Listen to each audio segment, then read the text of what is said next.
अगर आप जानना चाहते हैं कि आपका पार्टनर आपके बारे में क्या सोच रहा है, तब आपके लिए ये रीडिंग है। आप इन कार्ड से खुद को कनेक्ट कर लें पहले तो, और इस रीडिंग को क्लेम करने के लिए आप हार्ट जरूर मैसेज में यहाँ पर ड्रॉप कर दें। Now let's check the thoughts of your partner towards you.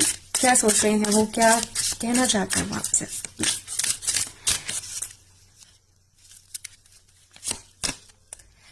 Okay, reflection. Being away from you has allowed me to gain clarity.